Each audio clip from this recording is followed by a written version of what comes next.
రాళ్ళు పాటలు పాడడం ఎక్కడైనా చూసారా? అసలు ఏ సపోర్ట్ లేకుండా ఒక భారీ రాతి స్తంభం గాల్లో తేలడం సాధ్యమేనా? నమ్మబుద్ధి కావడం లేదా? అయితే ఒడిశా, ఆంధ్రప్రదేశ్, తమిళనాడులో ఉన్న ఈ 5 టెంపుల్స్‌కి వెళ్లాల్సిందే. సైన్స్‌కి మైండ్ బ్లాక్ అయ్యేలా చేసిన ఈ 5 రహస్యాలు ఏంటో ఇప్పుడు తెలుసుకుందాం. ఆంధ్రప్రదేశ్‌లోని అనంతపురం జిల్లాలో ఉన్న లేపాక్షి వీరభద్ర స్వామి ఆలయానికి రాగానే ఎవరైనా సరే ఫస్ట్ వెతికేది ఒకే ఒక స్తంభం కోసం. ఎందుకంటే ఆ స్తంభం కింద అసలు నేలే ఉండదు, భూమి ఉండదు. అవును, మీరు విన్నది నిజమే. గుడి బరువునంతా మోసేది దాదాపు 70 స్తంభాలలో. ఈ ఒక్క స్తంభం మాత్రం భూమికి కొన్ని మిల్లీమీటర్ల ఎత్తులో గాల్లో తేలుతూ ఉంటుంది. మీ నమ్మకాన్ని పరీక్షించడానికి అక్కడికి వెళ్లే భక్తులు ఒక పల్చటి టవల్‌ను లేదా బట్టను లేదా పేపర్‌ను ఆ స్తంభం కింద నుండి ఒక వైపు నుండి ఇంకో వైపుకు చాలా ఈజీగా దూరుస్తారు. ఇది ఎక్కడ తగలకుండా అవతలికి వచ్చేస్తుంది. 21వ శతాబ్దపు మోడర్న్ ఆర్కిటెక్చర్ కూడా దీన్ని చూసి ముక్కున వేలేసుకుంటుంది. 1902వ సంవత్సరంలో బ్రిటిష్ కాలంలో హామిల్టన్ అనే ఒక టాప్ ఆర్కిటెక్చరల్ ఇంజనీర్ ఈ గుడికి వచ్చాడు. గాల్లో తేలే స్తంభం ఏంటి?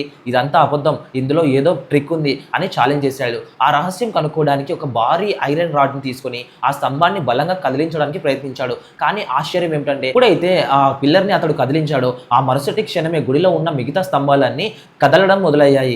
గోడలపై పగులు రావడం స్టార్ట్ అయ్యాయి. అంటే ఆ ఒక్క స్తంభాన్ని కదిలిస్తే మొత్తం గుడి స్ట్రక్చరే కూలిపోయే ప్రమాదం ఉందని అర్థమైంది. దాంతో ఆ బ్రిటిష్ ఇంజనీర్ భయపడి ప్రాణాలు అరచేతులు పెట్టుకుని అక్కడి నుండి పారిపోయాడు. అసలు ఒక రాయి గాల్లో ఎలా తేలుతుంది? విజయనగర రాజుల కాలంలో అంటే 16వ శతాబ్దంలో విరూపన్న వీరని అనే ఇద్దరు సోదరులు ఈ అద్భుతాన్ని నిర్మించారు. దీని వెనక ఉన్న సైన్స్ ని టాప్ హెవీ బ్యాలెన్సింగ్ టెక్నాలజీ అంటారు. సాధారణంగా బిల్డింగ్ బరువు కింద ఉన్న స్తంభాల మీద పడుతుంది. కానీ లేపాక్షి శిల్పాలు ఒక వింత జామెట్రీని వాడారు. ఈ స్తంభం బరువు కింద పడకుండా పైన ఉన్న సీలింగ్ కప్పు దూలాల వైపు లాగబడుతుంది. టెన్షన్ అండ్ కంప్రెషన్ అనే ఫిజిక్స్ సూత్రాలను పక్కగా క్యాలిక్యులేట్ చేసి దీన్ని చెక్కారు. ఒక రకంగా చెప్పాలంటే భూమి యొక్క గ్రావిటీని, గురుత్వాకర్షణ శక్తిని బురిడి కొట్టించేలా 500 ఏళ్ల క్రితమే మన వాళ్ళు దీన్ని డిజైన్ చేశారు. మన లేపాక్షి టెంపుల్లో కేవలం స్తంభం మాత్రమే కాదు, గుడి ప్రాంగణంలో బండరాతి మీద ఒక భారీ పాదముద్ర ఫుట్ ప్రింట్ ఉంటుంది. త్రేతాయుగంలో రావణాసురుడు సీతమ్మ వారిని అపహరించి తీసుకెళ్తున్నప్పుడు జటాయు అనే పక్షి రావణుడితో పోరాడి రెక్కలు తెగి ఇక్కడే పడిపోతుంది. రాముడు సీతను వెతుక్కుంటూ ఇక్కడికి వచ్చినప్పుడు ఆ పక్షిని చూసి పక్షి ప్రాణాలతో లే అని పిలిచాడు. అందుకే ఈ ఊరికి లేపాక్షి అని పేరు వచ్చింది. ఇక ఆ రాతిపై ఉన్న పెద్ద పాదముద్ర సీతమ్మ వారిదని నమ్ముతారు. ఇక్కడే అసలు వింత దాగుంది. ఆ పాదముద్రలో ఎప్పుడు నీరు ఊరుతూనే ఉంటుంది. ఆ చుట్టుపక్కల ఎంత ఎండ కాసినా, కరువు వచ్చినా ఆ పాదంలో నీరు మాత్రం అస్సలు ఎండిపోదు. ఆ నీటి ఊట ఎక్కడి నుండి వస్తుందో కనిపెట్టడం ఇప్పటికీ ఎవరి వల్ల కాలేదు. గుడి లోపల గోడలపై ఒక వింత శిల్పం ఉంటుంది. అందులో ఒక కన్ను నుండి నిజంగానే కన్నీరు వస్తున్నట్లు చెక్కారు. శతాబ్దాలుగా ఆ రాతి కంటి నుండి తేమ, మాయిశ్చర్ వస్తూనే ఉంటుంది. అలాగే అక్కడ ఉన్న ఏకశిలా నంది విగ్రహం భారతదేశంలోని అతిపెద్ద నంది విగ్రహాలలో ఒకటి. కేవలం ఒకే ఒక భారీ గ్రానైట్ రాతిని చెక్కి దీన్ని సృష్టించారు. చూశారుగా, కేవలం ఒకే ఒక్క ఆలయంలోనే ఇన్ని సైంటిఫిక్ మిస్టరీలు ఉంటే మన దేశంలో ఉన్న మిగతా ఆలయాల్లో ఇంకెన్ని అద్భుతాలు దాగున్నాయో. ఇప్పటికైనా మన ప్రాచీన భారతదేశ సాంకేతికతను తక్కువ అంచనా వేయడం ఆపేయాలి. ఇక రెండవ టెంపుల్ గురించి తెలుసుకుందాం. ప్రపంచంలోనే అత్యంత సంపన్నమైన కోట్లాది మంది నమ్మే కలియుగ దైవం తిరుమల శ్రీవారి ఆలయం. ఇక్కడ గర్భగుడిలో ఉండే స్వామివారి విగ్రహం కేవలం ఒక రాయి కాదు, సైన్స్ నియమాలను బ్రేక్ చేసే ఒక అద్భుతం. సైన్స్ తెలిసిన వాళ్లకు ఒక విషయం బాగా తెలుసు. సాధారణంగా గ్రానైట్ రాతిపై పచ్చ కర్పూరం రాస్తే ఆ కెమికల్ రియాక్షన్ వల్ల కొద్ది రోజులకే ఆ రాయి పగుళ్ళు, క్రాక్స్ ఇచ్చి ముక్కలైపోతుంది. కానీ శతాబ్దాలుగా ప్రతిరోజు శ్రీవారి విగ్రహానికి కిలోల కొద్ది పచ్చ కర్పూరాన్ని అర్చకులు అద్దుతూనే ఉంటారు. కానీ ఆ విగ్రహానికి ఒక్కటంటే ఒక్క స్క్రాచ్ కానీ పగులు కానీ రాలేదు. రోజు రోజుకి ఆ విగ్రహం మరింత నునువుగా మెరుస్తూ ఉంటుంది. ఈ కెమికల్ రెసిస్టెన్స్ వెనుక ఉన్న రహస్యం ఏంటో ఇప్పటికీ ఏ ల్యాబొరేటరీ కూడా తేల్చలేకపోయింది. మామూలుగా రాళ్లకు ప్రాణం ఉండదు కాబట్టి వాటికి టెంపరేచర్ మారదు. కానీ తిరుమల వెంకటేశ్వర స్వామి విగ్రహానికి మాత్రం మనుషులలాగే వేడి పుడుతుంది. ప్రతి గురువారం స్వామివారి ఒంటిపై ఉన్న ఆభరణాలన్నింటినీ తీసి నీరాభిషేకం చేస్తారు. ఆ సమయంలో స్వామివారి విగ్రహాన్ని తాకిన అర్చకులు చెప్పే ఫ్యాక్ట్ ఏమిటంటే విగ్రహం టెంపరేచర్ 110 డిగ్రీలు ఉంటుంది. అంటే ఒక మనిషికి తీవ్రమైన జ్వరం వచ్చినప్పుడు ఎంత వేడి ఉంటుందో అంత వేడిగా ఆ రాతి విగ్రహం మారుతుంది. ప్రతిరోజు ఉదయం 4 గంటలకు స్వామివారిని చల్లటి నీటితో పాలతో అభిషేకం చేసినా సరే ఆ విగ్రహం లోపల ఉండే వేడి అస్సలు తగ్గట్లేదు. ఆఖరికి గర్భగుడిలో ఎన్ని ఏసీలు పెట్టినా సరే స్వామివారి సన్నిధి ఎప్పుడు వెచ్చగానే ఉంటుంది. ఇప్పుడు చెప్పబోయే విషయం వింటే భక్తితో పాటు మీ వెన్నులో వణుకు పడుతుంది. స్వామివారికి అభిషేకం పూర్తయిన తర్వాత విగ్రహం వెనుక భాగాన్ని గమనిస్తే చిన్న చిన్న నీటి చుక్కలు కనిపిస్తాయి. అది గుడి పైకప్పు నుండి పడే నీరు కాదు, విగ్రహం నుండి వచ్చే చెమట. అవును, బ్రతికున్న మనిషికి ఉక్క పోస్తే ఎలా చెమటలు పడతాయో అలాగే స్వామివారి వీపు భాగం నుండి చెమట ఊరుతుంది. అర్చకులు ప్రతిరోజు ఒక పట్టు వస్త్రంతో స్వామివారి వీపును తుడుస్తారు. ఆ వస్త్రాన్ని పిండితే అది నిజంగానే చెమట తడితో తడిసిపోయి ఉంటుంది. ఒక రాతి విగ్రహంలో ఇలాంటి బయోలాజికల్ ఫ్యూచర్స్ ఎలా సాధ్యం? ఇప్పటికీ ఇప్పటి మోడర్న్ మెడికల్ సైన్స్ దగ్గర కూడా దీనికి సమాధానం లేదు. తిరుమల కొండలు సముద్రానికి వందల కిలోమీటర్ల దూరంలో ఉన్నాయి. కానీ శ్రీవారి విగ్రహం వెనుక భాగంలో మీ చెవిని ఆనించి జాగ్రత్తగా వింటే భీకరమైన సముద్రపు అలల చప్పుడు స్పష్టంగా వినిపిస్తుంది.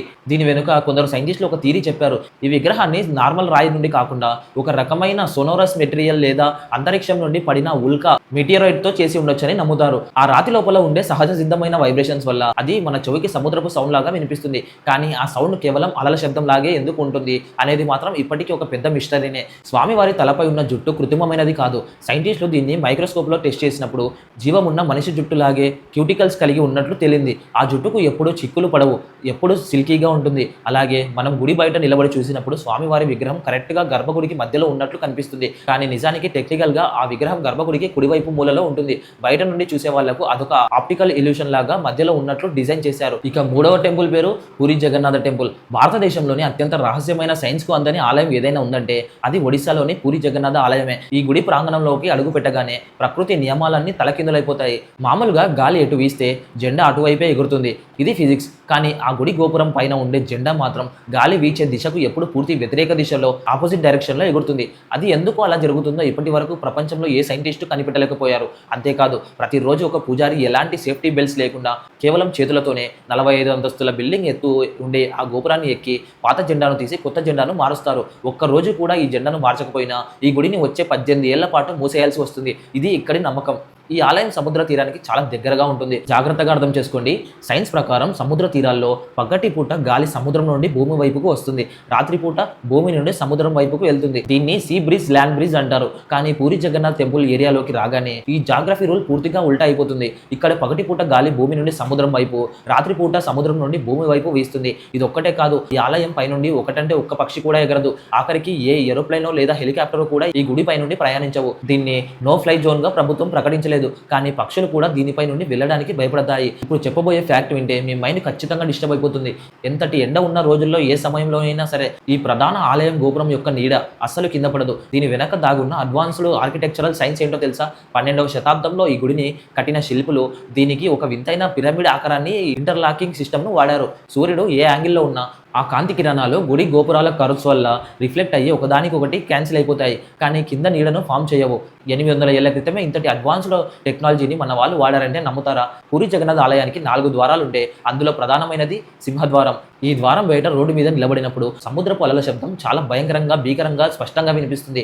కానీ మీరు ఒక్క అడుగు లోపలికి వేసి సింహద్వారం దాటగానే ఒక మైక్రో సెకండ్లో ఆ సముద్రపు సౌండ్ పూర్తిగా ఆగిపోతుంది. అక్కడ నిశ్శబ్దం ఆవరిస్తుంది. మళ్ళీ మీరు ఒక్క అడుగు వెనక్కి వేసి గేటు బయటకు వస్తే సౌండ్ యథావిధిగా వినిపిస్తుంది. గుడి లోపల ఎలాంటి ఎకో లేదా సముద్రం శబ్దాలు రాకుండా గోడల నిర్మాణంలో ఒక వింతైన ధ్వని నిరోధక సౌండ్ ప్రూఫింగ్ టెక్నాలజీని వాడారు. అలాగే ఇక్కడ సుదర్శన చక్రాన్ని మీరు నగరంలో ఏ మూల నుండి చూసినా అది మీ వైపే చూసినట్లు కనిపిస్తుంది. ఈ గుడిలో ప్రపంచంలోనే అతిపెద్ద వంటగది ఉంది. ఇక్కడ ప్రతిరోజు లక్షల మందికి పైగా భక్తులకు ప్రసాదం వండుతారు. వండే పద్ధతి చాలా వింతగా ఉంటుంది. ఒకదానిపై ఒకటి చొప్పున మొత్తం 7 మట్టి కుండలను పెట్టి కింద కేవలం కట్టెల పొయ్యి మాత్రమే వెలిగిస్తారు. లాజిక్ ప్రకారం కింద ఉన్న కుండ ఫస్ట్ ఉడకాలి. కానీ ఇక్కడ మాత్రం అందరికంటే పైన అంటే 7వ స్థానంలో ఉన్న కుండలోని ప్రసాదం మొదట ఉడుకుతుంది. ఆ తర్వాత 6, ఆ తర్వాత 5, అలాగే 4 ఇలా పై నుండి కిందకు ఉడుకుతూ వస్తాయి. ఆఖరి వింత విషయం ఏమిటంటే ఇక్కడ ఎంతమంది భక్తులు వచ్చినా ప్రసాదం అస్సలు తక్కువ కాదు. అలాగే ఒక్క ముద్ద కూడా మిగిలిపోయి వేస్ట్ కాదు. శతాబ్దాలుగా ప్రకృతి నియమాలకు సవాల్ విసురుతున్న ఈ ఆలయం మన ప్రాచీన విజ్ఞానానికి నిలువెత్తు సాక్ష్యం. 4వ టెంపుల్ వచ్చేసి ఐరావతేశ్వర ఆలయం. మామూలుగా రాళ్లతో కట్టిన మెట్ల మీద నడిస్తే టక్ టక్ అని సౌండ్ వస్తుంది. కానీ తమిళనాడులోని ఐరావతేశ్వర ఆలయంలో ఉన్న మెట్ల మీద నడిస్తే లేదా వాటిని చేతితో చిన్నగా తాకినా ఒక అద్భుతమైన మ్యూజిక్ వినిపిస్తుంది. అవును, మీరు విన్నది నిజం. ఈ గుడి ప్రవేశ ద్వారం దగ్గర బలిపీఠం వైపు వెళ్లేందుకు 7 రాతి మెట్లు ఉంటాయి. ఈ 7 మెట్లను టచ్ చేస్తే మన సంగీతంలోని సరిగమ పదని అనే సప్తస్వరాలు చాలా స్పష్టంగా విభిన్నమైన ఫ్రీక్వెన్సీలో వినిపిస్తాయి. 12వ శతాబ్దంలో చోళరాజులు కట్టించిన ఈ గుడిలో ఎలాంటి మెటల్స్ లేదా వైర్లు వాడకుండా కేవలం రాతితోనే ఈ మ్యూజిక్ ఇన్స్ట్రుమెంట్ను ఎలా తయారు చేశారు? ఇప్పటికీ ఇంజనీర్ల దగ్గర కూడా దీనికి ఆన్సర్ లేదు. అసలు ఒక రాయి నుండి సంగీతం ఎలా వస్తుంది? దీని వెనక ఉన్న సైన్స్ని తెలుసుకోవడానికి సైంటిస్టులు ఎన్నో రీసెర్చ్లు చేశారు. ఈ మెట్లను సాధారణంగా గ్రైనేట్ రాళ్లతో చేయలేదు. వాటిని సొనరస్ స్టోన్స్ అంటారు. అంటే లోహపు గుణాలు ఎక్కువగా ఉండే ప్రత్యేకమైన రాళ్ళు. కానీ కేవలం రాయి రకం మారితే సరిపోదు. ఏ రాయిని ఎంత సైజులో చెక్కాలి, దాని లోపల ఉండే ఎయిర్ ప్యాకెట్స్ అంటే గాలి గదులు ఎంత లోతులో ఉండాలి అనేది పక్కాగా క్యాలిక్యులేట్ చేశారు. 800 ఏళ్ల క్రితమే సౌండ్ వేవ్స్ ధ్వని తరంగాల మీద మన శిల్పులకు ఎంత అద్భుతమైన పట్టు ఉందో చెప్పడానికి ఈ మెట్లే నిదర్శనం. అయితే ఈ మధ్య కాలంలో భక్తులు వాటిని ఎక్కువగా తాకడం వల్ల అవి పాడైపోతాయని architectural survey of India ASI ఆ మెట్ల చుట్టూ ప్రొటెక్టివ్ గ్రిల్స్ ఏర్పాటు చేసింది. ఈ గుడిలో కేవలం సంగీతమే కాదు, కళ్ళను మోసం చేసే ఒక వింతైన శిల్పం ఉంది. అక్కడ గోడపై ఒకే ఒక తల ఉన్న శిల్పం కనిపిస్తుంది. కానీ మీరు జాగ్రత్తగా గమనిస్తే అది ఒక ఆప్టికల్ ఇల్యూజన్. మీరు ఆ శిల్పాన్ని ఎడమ వైపు నుండి చూస్తే అది ఒక ఎద్దు, శివుని వాహనం అయిన నందిలాగా కనిపిస్తుంది. అదే శిల్పాన్ని కొంచెం కుడివైపు నుండి చూస్తే అది ఒక ఏనుగు, ఇంద్రుని వాహనమైన ఐరావతం లాగా కనిపిస్తుంది.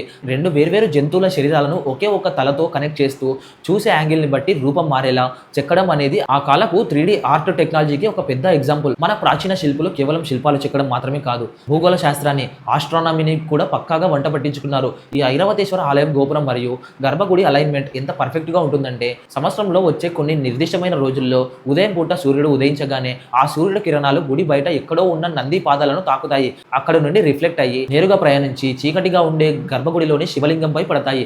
ఎలాంటి లైట్లు లేని ఆ కాలంలో సూర్యుని గమనాన్ని బట్టి రిఫ్లెక్షన్ ఆఫ్ లైట్ సూత్రాలను వాడుకొని ఈ గుడిని కట్టారు. ఈ ఆలయాన్ని దూరం నుండి చూస్తే అదొక దేవాలయంలా కనిపించదు. 4 భారీ రాతి చక్రాలతో గుర్రాలు లాగుతున్న ఒక పెద్ద రథంలాగా కనిపిస్తుంది. ఇక్కడ ఉండే ప్రతి స్తంభం మీద భరతనాట్య ముద్రలు, పురాణ గాథలను చాలా చిన్నగా చెక్కారు.